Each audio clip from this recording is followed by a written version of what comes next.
Did you know it's possible to heat and cool a building entirely using ambient energy?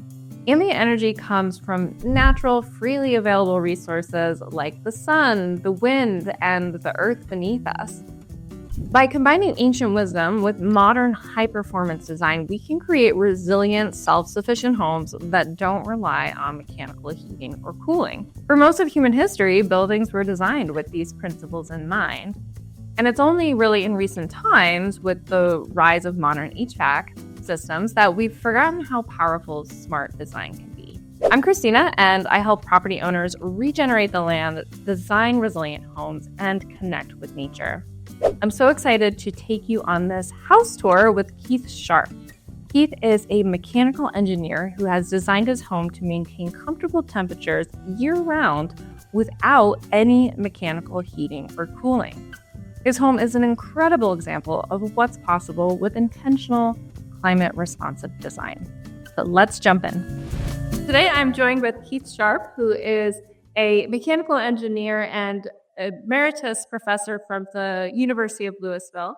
And today we're standing in this marvelous house that is in Pagosa Springs, Colorado. And what's truly unique about this house is that it is heated and cooled almost entirely with ambient energy. So this is an incredible feat.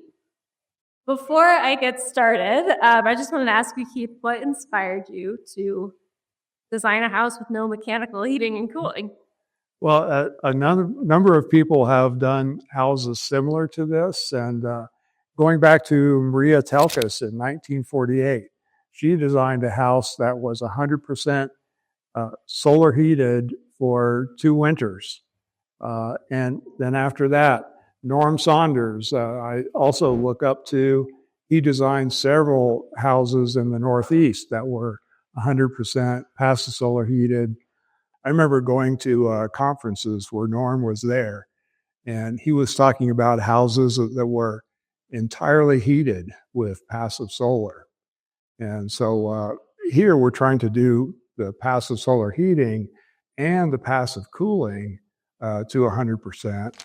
The thing that's different about this house is that we computer simulated it beforehand to design it to be 100% ambient conditions.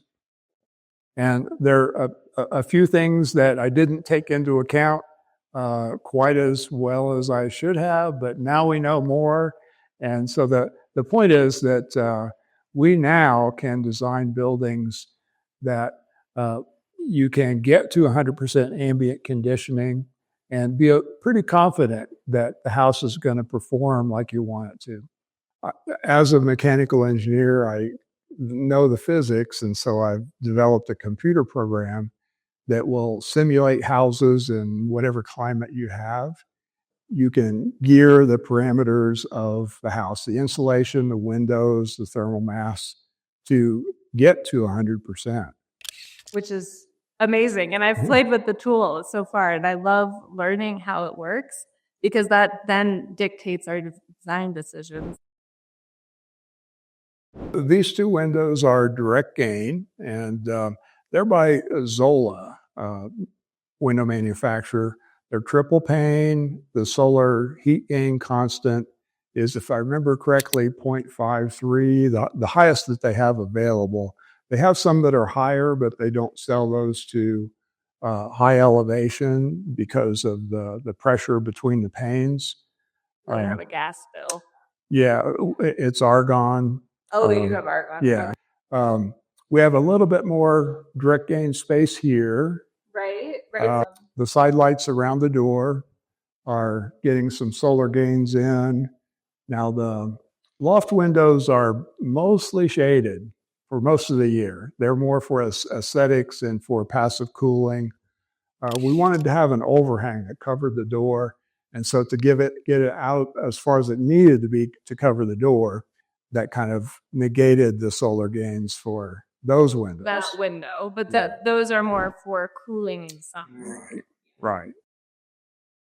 So those, you manually go up maybe this ladder? We do. That's why that ladder is there. Okay. A couple times a year, we go up and open them, and the next time we go up and close them. So it's a seasonal adjustment. We have occasionally just opened one or two of those three windows, but more often we just go ahead and tilt all three of them and just leave them tilted for the whole summer. And they're tilt and turn then? They are tilt and turn, Gotcha. right. Okay. Right. And then that overhang up there, that's enough for the summer heat to cover this whole entry. Yeah, it makes a pretty good overhang for excluding passive solar gains in the side lights. Nice. And the overhang over the two big direct gain windows also has an overhang that is designed to eliminate summer gains. Nice. Yeah, so the R value of these windows are around R9. Okay. Or U value of, well, that would be 0.11. Oh, wow. So, that's pretty low. Yeah. What's the ratio of your windows to floor area? So for all of the south-facing glass that is not shaded like the loft windows, we have a gross area of around 6% of the floor area. But subtracting out the frames, it's about 4%. So that is considerably lower than most guidelines that you'll see for passive solar buildings. They often say between 5 and 10% is just what do they call it, sun-inspired, or more if you're truly doing passive solar. But the different design protocols that I'm advocating now, based a lot on my computer programming, is you want lower solar gains to match the very low envelope losses for the house. So the solar load ratio is a ratio of solar gains over envelope losses. And the lower you can make the envelope losses, the lower you can make the solar gains. And that works better. Which is why you have so much insulation. Exactly. And yeah, it's so interesting because you hear all these rules of thumb that are usually 11 to even some people are recommending 20, 30%. Right. And so it just gets a little confusing, and it's nice to have somebody to actually run the numbers and, gathered statistics from other buildings like this to really educate people on that, because otherwise you're overheating the building. Yeah, exactly. Maria Talco's house, I don't remember the exact number, but it was in the range of 50% solar aperture area to floor area. But she just had 4-inch walls with rock wool in them. And so, the envelope losses are pretty high. So to get to 100%, you need a lot of solar gain. So maybe we can just walk over here and look at how thick these walls are. So how thick is this wall? This wall is around 20 inches. We have a 2x4 structural wall, and then on the outside there's a 16-inch thick Larson truss. And the 4-inch wall is filled with fiberglass bats, and then the Larson trusses are filled with high-density cellulose. High density. So what's the total R value?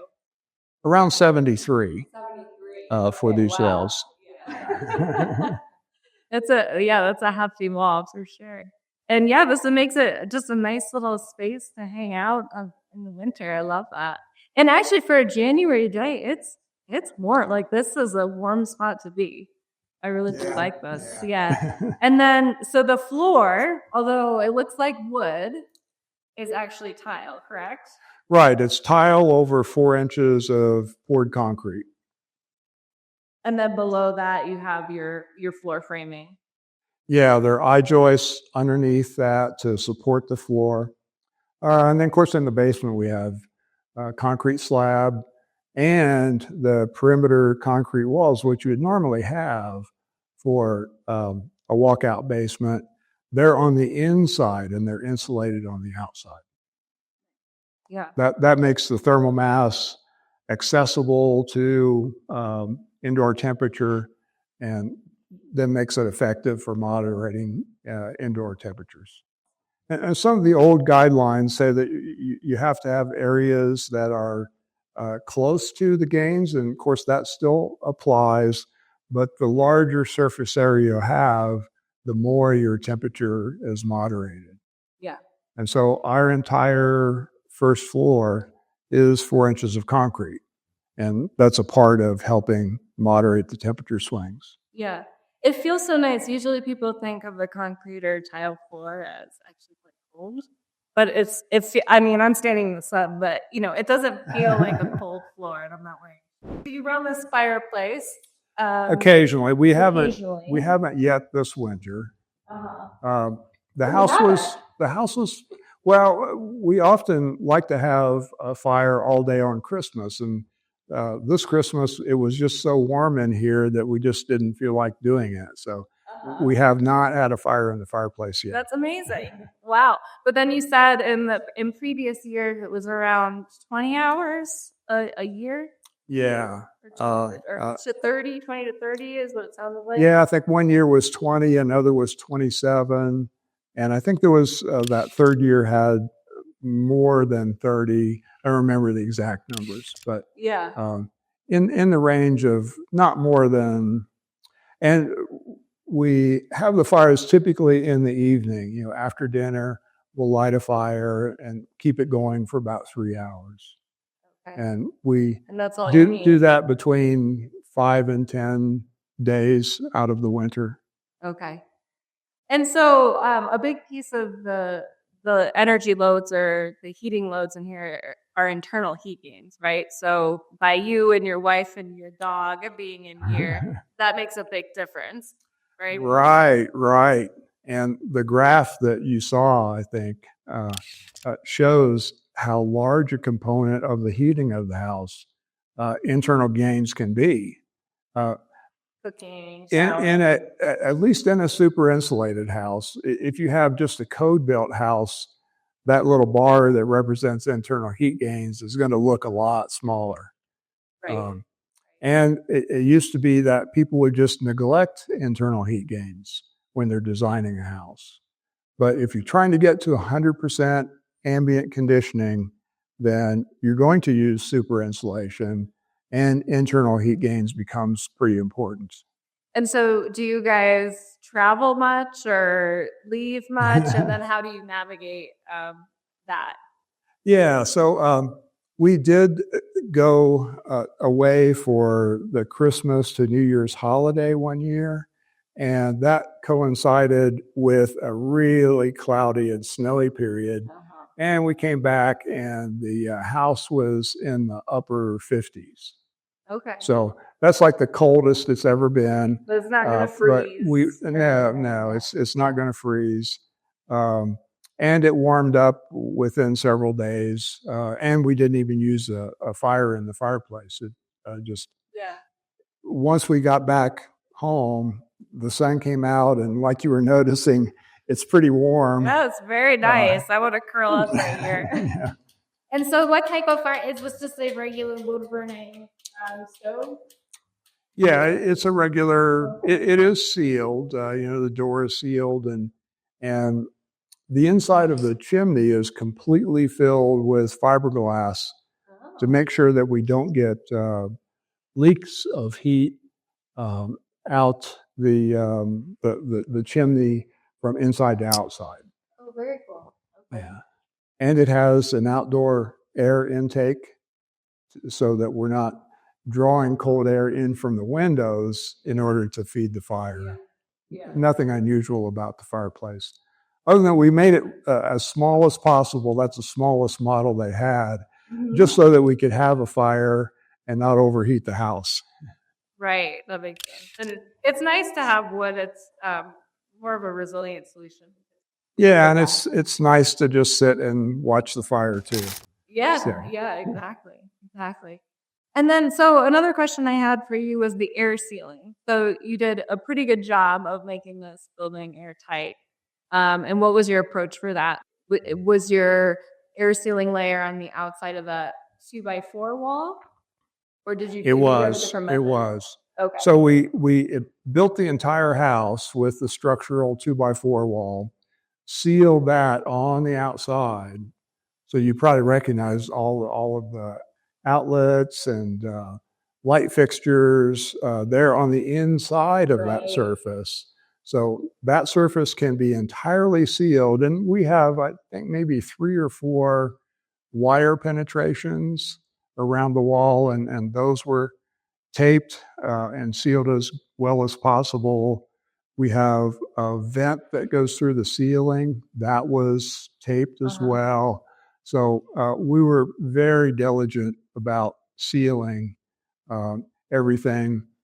And then after we sealed on the outside, I came in and around each one of the studs and top and bottom plates, I caulked with silicone. So it's sealed on both sides. Oh, nice. Very nice.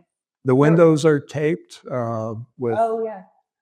with special tape that's for sealing windows, taped on the inside for air sealing and taped on the outside for water seal. Okay. Yeah, there's so many different methods with air sealing these days. You know, some people do it inside, some people do it outside. I agree with you. The outside makes it a little bit easier for all those electrical outlets and holes that you've got in your assembly. And then it just makes that 2x4 on the inside makes it really easy to just wire everything and keep it accessible. We considered just having that be a service space where you put your wires and pipes and everything in there and just don't worry about insulating it. But then at the last minute, I thought, well, what if we find out that we wish we had a little more insulation? So we just, it didn't take long, but we went ahead and filled them with fiberglass bats like conventional construction. Right. For just a little extra. Right. Yeah. No, that makes sense. And so how many times? So you said 20 hours, but other than that, like you're not needing any other heat. Like it's pretty comfortable in here. Yeah. Now everyone has a different threshold of comfort, and so if you're someone who says it's got to be 72. 73 is too hot, 71 is too cold. That's going to make it difficult to live in a house like this. We are outdoor people, we camp, and so our tolerance for comfort is wider than maybe a lot of people.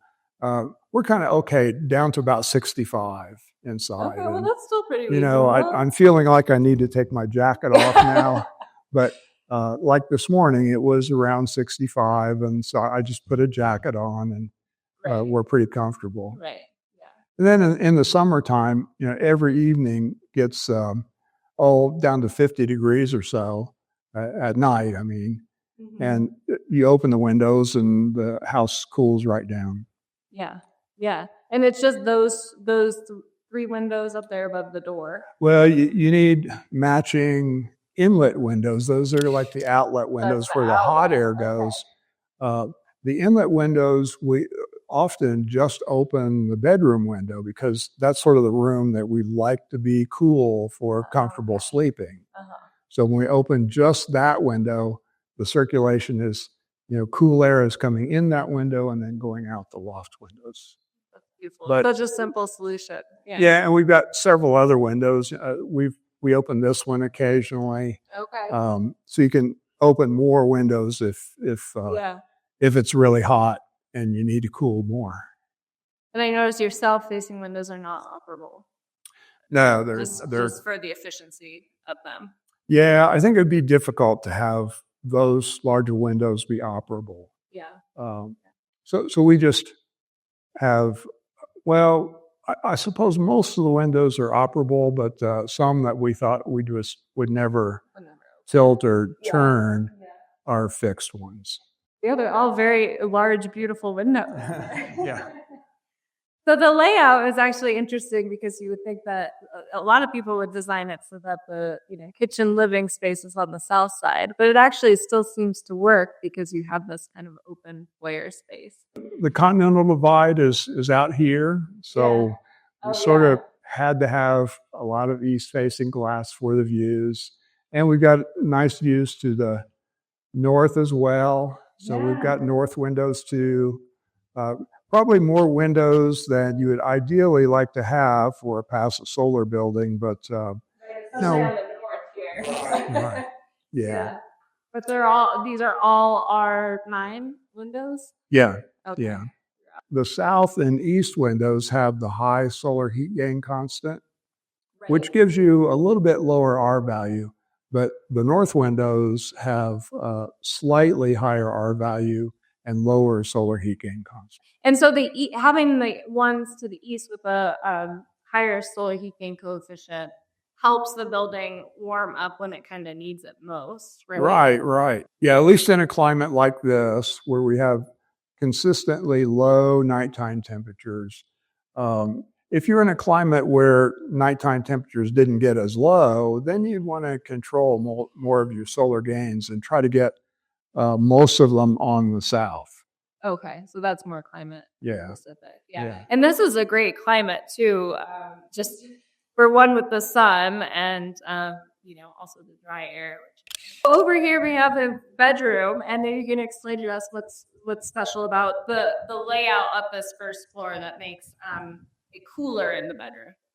Yeah, so we insulated the master bedroom suite from the rest of the house to make it cooler in there at night, more comfortable sleeping. We both prefer that.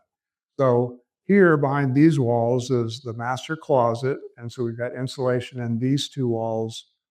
There's only one door that goes into this set of rooms, including the bedroom and the bathroom and the closet. And those three rooms are insulated from the rest of the main level. Okay. Yeah. And then this is the hallway where when you open that window, the air comes up and through there. Yeah. Just nice. It's like a little breezeway. Cold air comes through there and out the loft windows. Yeah. And then you're still getting some solar gain into the bathroom and laundry room, right? Yeah, just a little bit. And again, that was because we wanted to have an overhang that protected the walkway all the way out to the driveway. Oh, so the overhang is... Yeah, and so the windows in the powder room and the laundry room are shaded most of the time. Right, like here in January, I can tell now that these are shaded. They bring in... You can see a little bit of white coming in. Yeah. And all the woodwork done by Keith himself. Truly amazing. Even the doors. And look at this laundry room. Oh my. Very nice. So tell us, so you're in a fire-prone area, and so maybe just explain this particular material you have on the outside as the cladding, which is looks like wood, but it's not. Yeah, this is from a company called Everlog, and it's a concrete-based siding material that you screw it on just like normal siding. Start with the lower and just continue up. The trim is also Everlog, and then the actual windows and doors are aluminum. So other than the corbels, which are wood, everything else is pretty fireproof. Fascia and soffits are all metal. Yeah, very smart. Yeah, this is cedar. Cedar. Okay. Yeah. If you've made it this far, chances are you're just as excited about this as we are. If you're geeking out over passive design strategies like Keith and I, hit that subscribe button to join our community. I've got plenty more to share on this topic, and I'd love for you to be a part of the conversation. And if you have any questions about this method of building, drop them in the comments. We would love to hear from you. Okay, back to the video. The main other gains are the Trombe Wall. And you can take a look in there. There's about a 16-inch space between the concrete wall and the glass. It's just big enough that you can get in there and wash the inside of the windows if you want. That's smart. I always wondered about that with Trombe walls. I'm like, this is smart to have a little opening. I'm like, otherwise it's just like this cavity. Yeah, if I were to do it again, I might want to make that space a little wider to make it easier to get in and out. And then the outer surface of the concrete wall has a selective surface. It's made out of aluminum with a special coating on the outside that absorbs solar wavelengths, short wavelengths.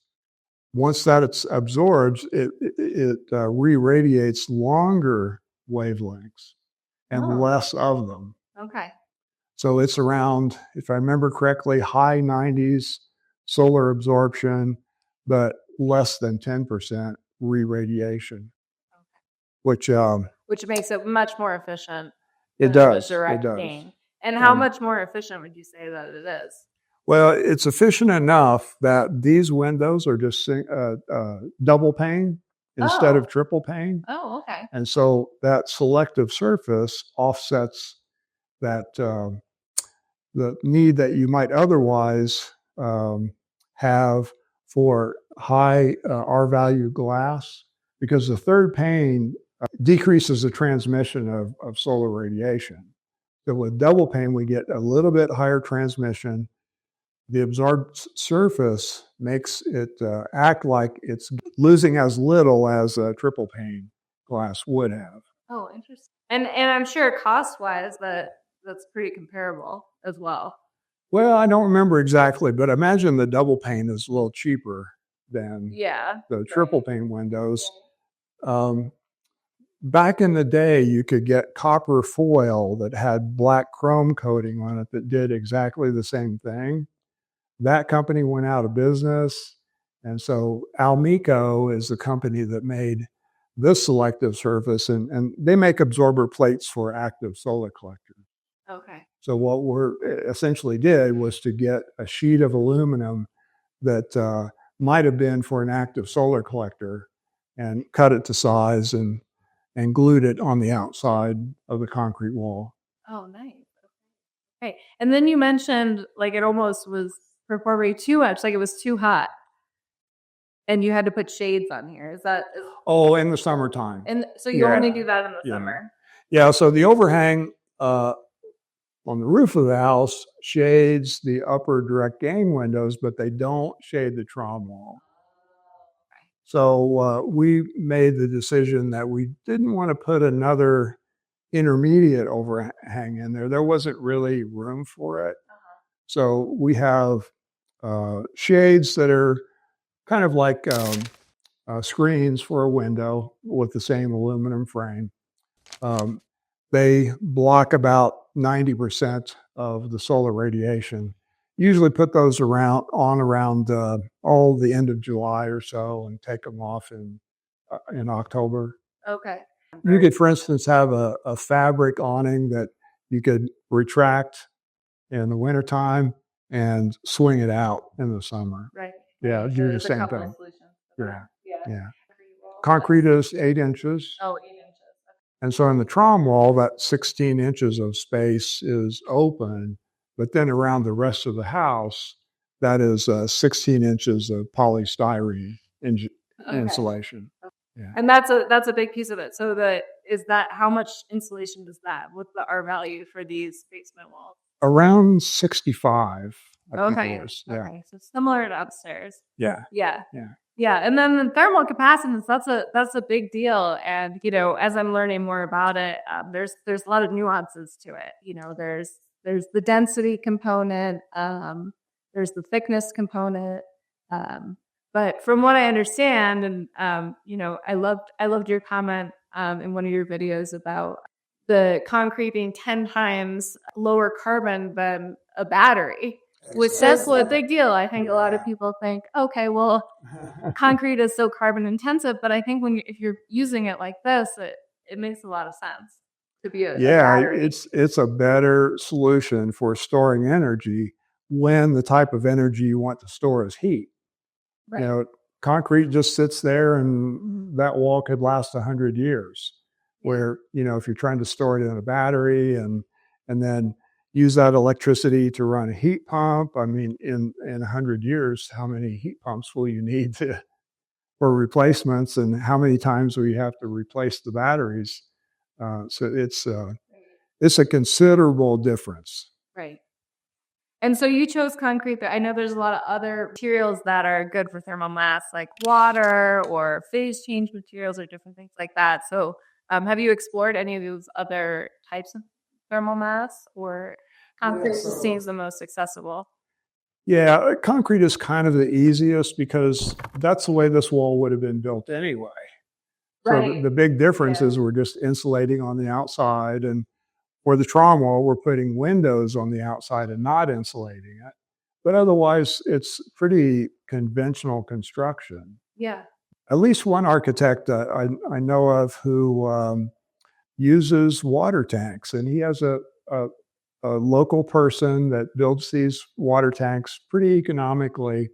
And water is a great thermal storage material, better than concrete in some ways, but you just have to make sure that it doesn't leak, and you need someone to build the tanks that can do it for a good price. And you need to integrate it into the aesthetics of the inside. So Are there certain materials people use for the tanks, like metal or like it doesn't matter? steel. Steel. Yeah. Yeah.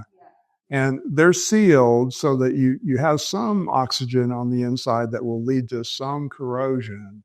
But if it's sealed, then it corrodes a little bit and it's used up the oxygen, and then it can't corrode anymore. Oh. So Okay. Yeah. that works. And this makes a lot of sense down here too, because speed is rising. So you're getting a lot of, down here, and then that rises up. Honestly, it's not that for a basement. It doesn't feel cold or damp or anything. Yeah. So this is just tile over the slab, your standard slab. Tile over concrete slab, and then underneath the slab, there's 12 inches of polystyrene. That one has the porch over it, so you can see it's getting some light, but it's largely shaded too. So again, not the optimal passive solar design for that window, but there's a wide range of designs that you can have, and you can make compromises and still get to 100%. And we're always making trade-offs because it's always about the site. There's always factors to consider. So not every house is perfect. That is plexiglass with Mylar mirror on the outside. And then this is the foam. What was this again? It's on the inside there. So that panel, we didn't get the glue spread very evenly, and so it has more wrinkles. But in the heat of the day, you can see some wrinkles even in the ones that we did get glued pretty well. But it's aluminum, so its thermal expansion is greater than the concrete. And I think Trombe walls have been natural building community a lot, but you don't see a ton of them. But I think that this isn't a reasonable place to put it and a reasonable approach. I didn't know that, it only had to be a double pane and still be just as effective. Yeah, as long as you're using the selective surface, it works out pretty well. The shades that we have fit up into the drip edge, and then down at the bottom, you can see we have Velcro strips. And so you just push it against the Velcro strips, and that holds it in. So another thing that you have here is a geothermal system, correct? Is that somewhere out in the yard here? Yes, it is. So it goes into the basement up there, fairly close to the garage, and then a 1 1/4 inch diameter plastic tube goes out and down towards the barn, turns around and comes back. Okay. And so it has a glycol solution in it. It's buried between 6 and 8 feet deep, so that it's down at a level where the temperature around here is between 45 and 50 year round. And so when it's 10 degrees outside, that's warmer than the outdoor air. So it's preheating the air that comes into the heat recovery ventilator. Okay. So instead of bringing in 10-degree outdoor air, it's bringing in air that's been warmed up to 45 or 50 degrees. Okay. And that's through a geothermal heat pump? No, there's no heat pump. No heat pump. It's just that loop, and there's a very low power pump that circulates that glycol between the pipe and the heat exchanger. Okay. So you've got that liquid on one side of the heat exchanger, and then the air on the other side of the heat exchanger. That after it goes through the heat exchanger, it's going into the ERV. Right into the ERV. Mm-hmm. Okay, and then that's your ventilation for the house. Yeah. If you have a ducted system throughout. Well, it is just for the ERV, and the pipes are about 3 inches in diameter. Oh, nice. And supplies go to most of the rooms, and then there are returns in a few places. Yeah, for a typical house, you have another system that has 8-inch or larger ducts for the hot air that comes from your furnace. Right. We don't have any furnace, so we don't need those ducts either. Okay. Yeah, that's nice. It's just one loop, so it just goes to the barn and back. So that's only what, maybe there's 500 feet or there's less? 300 feet. 300. Okay. We bought the pipe in a 300-foot coil. We used it all, and that's all there is. Oh, that sounds relatively simple. So it wasn't. I know geothermal can end up being pretty expensive. Yeah, so if you're doing a geothermal heat pump, then you'd probably need a lot more pipes because you'd have a larger heat load that you're trying to supply. All we're doing is just preheating the ventilation air. So that's not very much. So we could have used even a shorter or smaller pipe, but the 1.25 inch has a pressure drop that is pretty reasonable, and the 300 feet give you plenty of surface area for what we're doing with it. We should probably go to the mechanical room and look at that. Sure. Just see how simple it is compared to other mechanical rooms. I'm assuming it's a lot simpler. Doors. Yeah. Okay, so this is the ERV. Right. Right. So this is the main ERV, and as we mentioned, it takes air from outside and runs the exhaust air across the heat exchanger to preheat that air, and then distributes it to the rest of the house. And the tubes that go to the house are these white ones. Oh, I see. Okay, so these bigger here, this is from the geothermal outside. Yeah, so this is the geothermal pump. Okay. And this is a tiny little pump. The air from outside comes through this unit first and then goes into the ERV. So about half of these are supplies and the other half returns. Okay. And then is this water storage here? This is a solar water heating system that's not complete yet. Okay, I wanted to ask. So we have the tank there and the heat exchangers inside, but we don't have the solar collectors yet. Okay, and that'll be on the roof? It'll be on the roof of their garage. Of the garage, and you'll bring it over. Yeah. Right. So how are you currently heating water?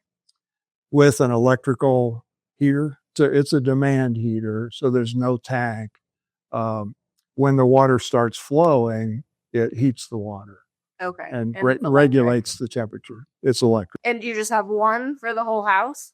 Yes. Oh, okay. We have a manifold system rather than a main with lines from the main. We have small water lines that go to each appliance. And that way, when you turn the water on, you don't have to wait as long for the hot water to come up to the sink. Okay. Very smart. I love that. I'm still trying to wrap my head around this. So it's heated on the roof. And it's not yet, but it will be. It will be. The reason it's so large is that we're considering having a hot tub and having it heated by solar as well. So if you're just heating the hot water for the house, you need a tank that's, less than half that size. That would heat the water for the house and for the hot tub if we eventually have a hot tub. Are there tubes moving around it? It looks like the inside around it. This design is quite a bit different than the typical domestic hot water, solar domestic hot water system that you can buy. This is a low pressure tank. That lid is just loose there. So the water is just in there under atmospheric pressure. And it also is its own drain back tank. You don't need a separate little extra tank to drain the fluid that's in the collectors. Everything just drains entirely back to this tank. Oh, okay. And the pressurized part of the water is the tubes that you can see in there. So the cold water comes from the main, goes down to the bottom, and then circulates around those tubes. Then the water at the bottom of the tank is going to be the coolest, and the water at the top is going to be the hottest. You start at the bottom, coil around, come out the top with hot water. Okay. Once we have the collectors. Right.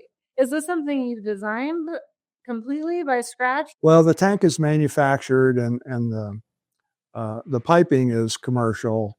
The design is my own, and the design of the heat exchanger comes from a colleague who did some research on heat exchangers that are built like this.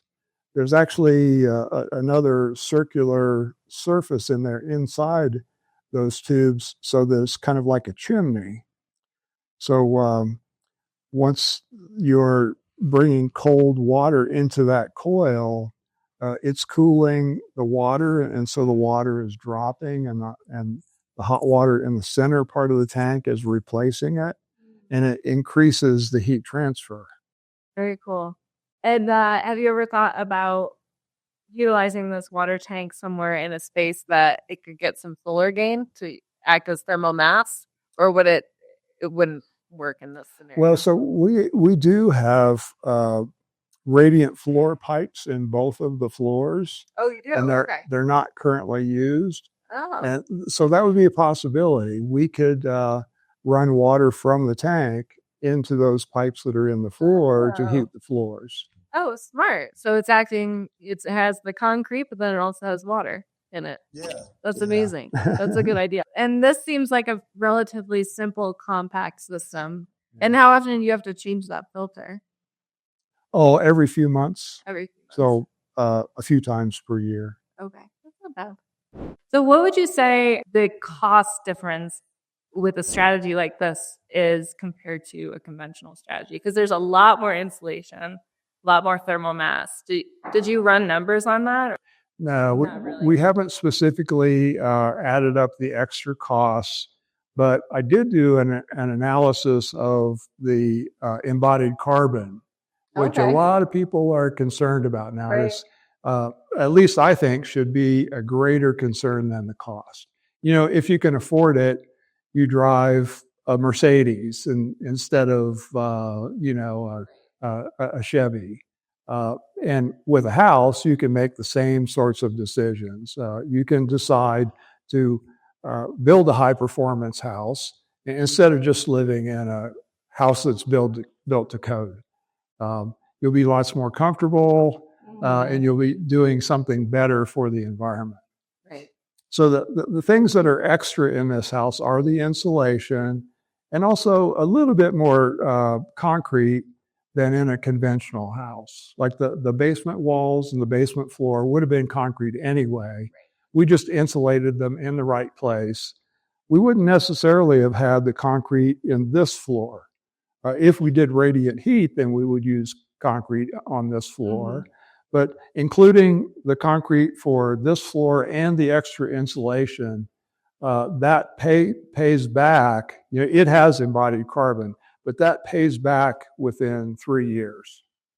Oh, okay. So that's pretty good. We're on the positive side now. Wow, that's good. Congratulations. We've been in the house for 3 years, so we're now saving carbon emissions compared to what we used to build the house. That's not a long time at all. No. That's very doable for a lot of people. And so the radiant heat goes throughout this entire floor. I mentioned we have pipes in the floor, but we're not using them. Okay. I just mentioned that because one type of conventional construction is to have a radiant floor, but this one is not, at least not yet. Okay. But it could be an option. Yeah. Okay. So the extra concrete here really is just for thermal mass or passive solar heating. And for instance, if the basement is colder than this floor, then you could circulate water through those pipes in this floor, send it down to the pipes in the basement, and equilibrate those temperatures Oh, okay. and Oh, that's warm smart. up the basement. Oh, nice. Okay, I Yeah. didn't see it from that angle, but that makes sense. Yeah. And so the ceiling, you have an R value of something very large, right? Like over 100? Yeah, it's around 120, 130. Wow. And It's that's all cellulose? it's 3 feet of dense packed cellulose. Oh, wow. Ceilings are so easy to insulate. You just pour some in and then pour some more in. Because it's So- it's just a truss system that you have up there. Yeah, and the main thing is to make sure that the heels, like right out here by the walls, is a raised heel. So whatever thickness you want that over the entire ceiling, not just out in the center. Right. So you have a 3-foot heel here. Right. Oh my goodness. Wow. Okay. Yeah. And did you do any exterior insulation on top of that? No, Just no. that, and then It's a ventilated attic. it is So, ventilated. right, Okay. right. Gotcha. One of my other big questions was, after this build, which kind of ties into what you were saying, what would you do differently? Oh yeah, a couple of things. Some of the mistakes I made. One is that when I sized the windows, I just used the gross area, not realizing that the sun only comes through the transparent area. And that was a bigger factor than I realized. So when you're designing for your solar gains, make sure you use the actual transparent area, not the gross area. Including the frame, is what you're saying. Yeah, to Okay. exclude the frames, use that smaller size of just the glass. Another thing is that most houses, you buy insulation that maybe is R13 or R17, whatever. Your walls actually have less insulation than that. And that factor is fairly significant too. From computer simulations, we think the losses through the envelope is around 20% greater than designed. So that's something that you can take into account from the very beginning when you're designing it. And that's something that I didn't do. Yeah. And then the last thing, we actually hadn't done this research yet, but we used typical meteorological year weather data, which almost everybody uses for conventional buildings. But as it turns out, well, everybody knows that weather varies from year to year. And so that TMY is supposed to represent kind of an average year. Well, that doesn't work so well with an ambient conditioned house because the really challenging years are going to make your house colder. You can't, with a 100% ambient conditioned house, you don't just turn on the furnace and warm it up. You live with the temperatures that the house is able to provide. So we developed what's called ambient meteorological year data, which represents the most challenging winter and the most challenging summer over a long period of archived weather data. And if you design it for that year, then the house is going to remain comfortable for all of those years that AMY weather data was developed for. Yeah, and that's an amazing resiliency strategy too. The plan for the extremes, not just when the weather is normal. Exactly. Yeah. And then so maybe just tell us a little bit about your calculator and how, that came to be. Did that come to be because of this house, or was that something that happened beforehand? Well, that was even earlier because I've always been interested in houses that are passivesolar and use passive cooling. Also houses that use night sky radiation for cooling. Harold Hayes' house in California has a roof pond, and that radiates to the sky and works really well in that climate. But in order to very quickly analyze houses, it would be nice to have a very simple computer program. Programs like Energy Plus are very complicated. They do a great job of simulating buildings, but they're intimidating for people who don't do that for a living. Right. My program has 5 main inputs, and you put those numbers in, and it returns answers within a fraction of a second.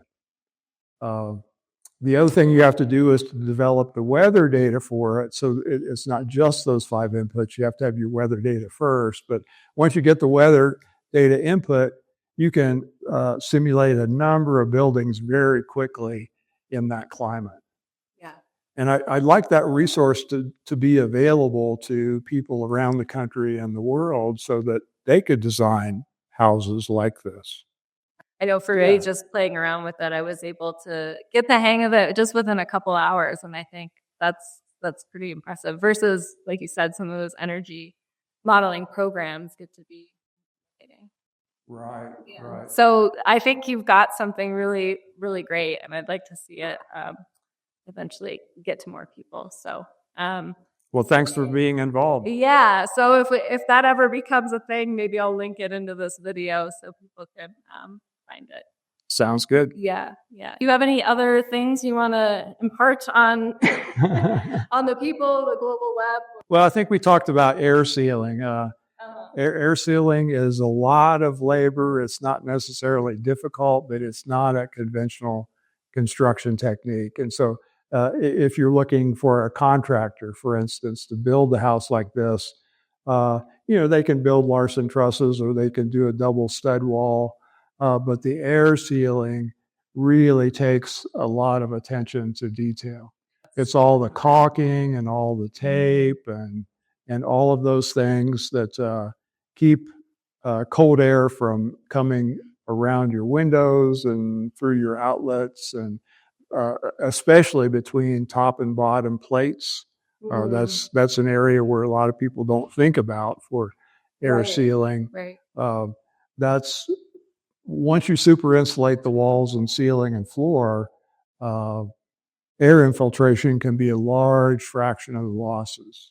Not only energy, but that can also, affect your condensation too, as well, and moisture management. And your comfort. I mean, around the windows, if it's drafty, you'll notice that and you wonder what's going on. Yeah. Well, you don't have to put up with that. Well, thank you so much for having us in your home. It's been great to talk to you. And you're most welcome. I hope this video inspires other people to do the same. That's my hope for sure. That wraps up our ambient house tour with Keith.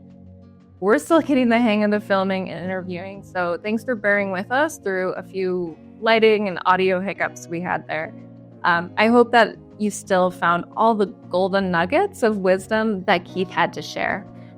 If an ambient house is something that you're considering for your next build, we would love to help. So book a complimentary call in the link below, and let's explore how you can integrate these principles into your next building project. Okay, thanks for watching, and I'll see you in the next video.